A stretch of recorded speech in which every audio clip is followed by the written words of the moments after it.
This latest extension was designed to take part in the wonderful building that we have right there that we're going to be opening on November 5th, done by Selma. Now, all of these great projects take a partnership between the cities, the state, the federal government, all of the private agencies. It couldn't happen without that type of partnership. It couldn't happen without the state funding the MassWorks grant, which is what funded this. The state legislature steps up to the plate and funds this. Governor Baker, who will be here on the 5th, makes that one of his priorities. And without that money, this boardwalk wouldn't be here. So I'm going to ask someone who represents us in the legislature, has done a wonderful job, and who's been a big supporter of this project and MassWorks, Representative Andy Dobbins. Like the mayor said, when we go to advocate for MassWorks on the House floor, I just show a picture of this. And I show what investment has come into our community and how this really pays for itself and pays the state back multiple times over. So I really have nothing more to add than that, than the fact that projects like this don't happen because of just one person.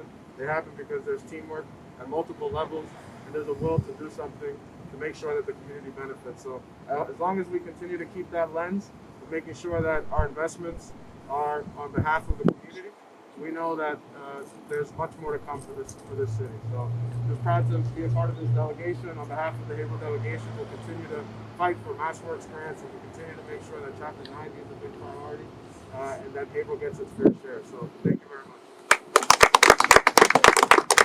When I took office years ago, 100 years ago, I didn't think Haverhill got its fair share, but we do now. Thanks to Representative Vargas, former Representative Dempsey, a whole great delegation and I'm very happy. Now, this also wouldn't happen without the assistance of the Haverhill City Council. They have to vote for this. They have to vote for that project right there, for them to get their permit. They have to vote for us to be able to sell the land. This came about because of an RFP. When we put that parcel out to bid, Sal Napoli was bid above the asking price, above the appraised value, but the city council has to okay it. And they did. They have to okay the parking. This would not have happened without the Haverhill City Council. We have several councilors here.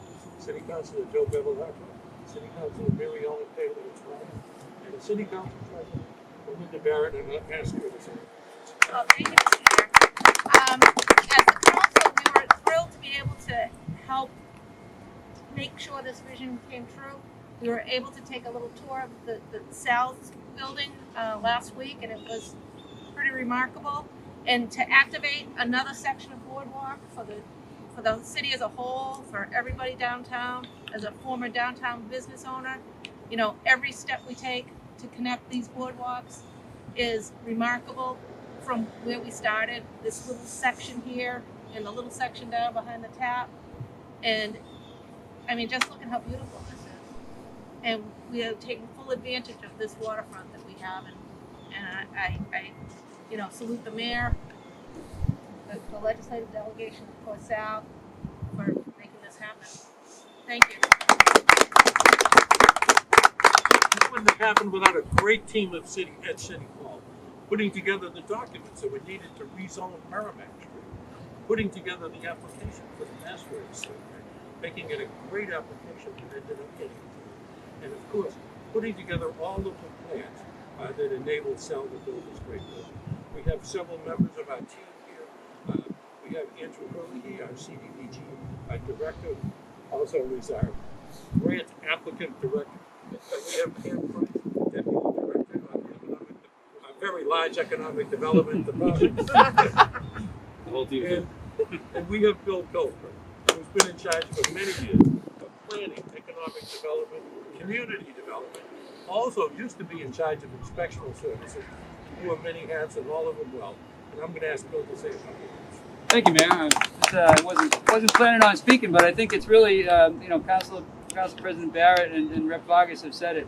It takes a partnership, and I think that one of the things that I've done, seen as I've worked with the city over the years now, is that we've really got a great partnership right now, and it's time to continue to move the ball down the field. And I think we've got an opportunity coming up with our RFP and the opportunity to do some more work in the downtown and keep the momentum going. And it's the old analogy. I've never been a surfer, but they always say you got to ride the waves when they're there. And I think we've got some waves in our direction right now. And I think with the help of the city council, the delegation lined up the way we are, and your leadership, Mayor. I think we've got a great opportunity to do it. We've got a great chamber which has been helping us out, and I think it's a real team effort, and now's the time to keep moving the ball down the field. And I'm really hopeful, and this is a commercial, that we'll pass our zoning on November 10th, and I really hope that we can get that done, because that's going to help us to implement the master plan that we've just updated, and that'll help us to position ourselves for more of this, and that's really what it's all about.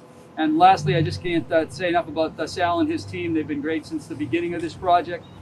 They've been very responsive. They've worked with Health and Inspection Services, and they've done a great job. And Sal, is a man who delivered exactly what he said to us he was going to do, and can't ask for more than that. So, thank you. Now, the project also wouldn't have happened without private industry, without a number of great businesses all along the boardwalk, without a great Chamber of Commerce director in Duke and Sherwood. Unfortunately, we're losing, but let's give him a round of applause. Where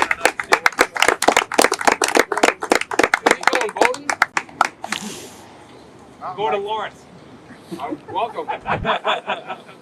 And without the man whose vision, whose talent, and whose money made that building there possible, it made it possible for us to get the grant to extend the boardwalk. I'd like to recognize the great entrepreneur, Sal Napoli, and say it.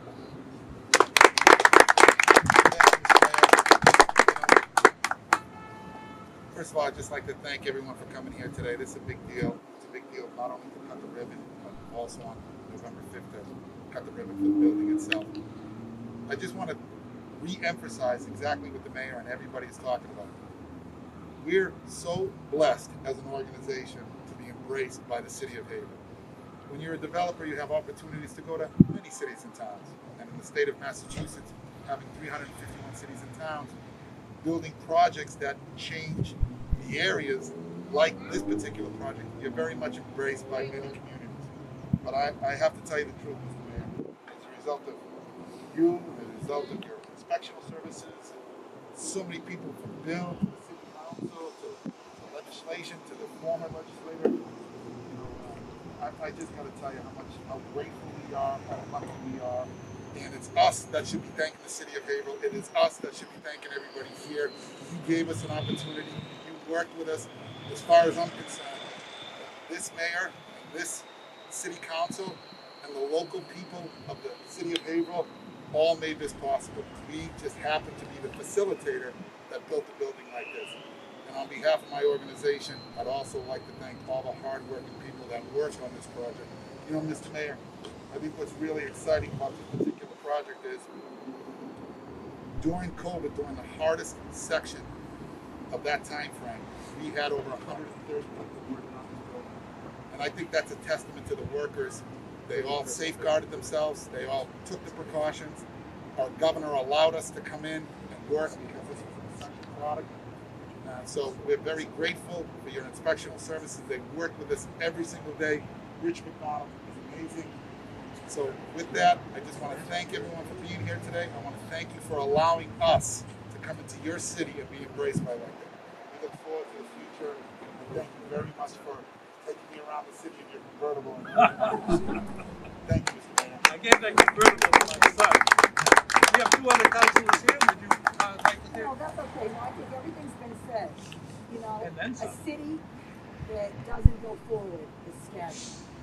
And one thing Haverhill has been for the last 20 years. Thank you very much, Councilor Bevelat.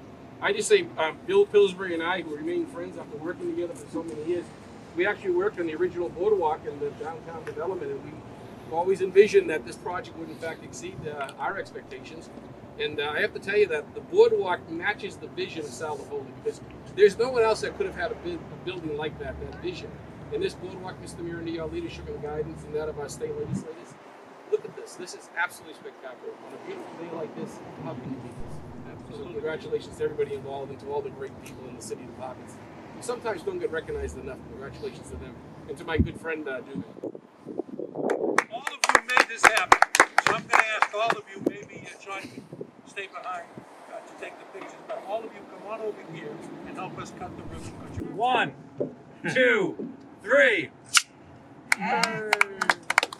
Congratulations to everyone.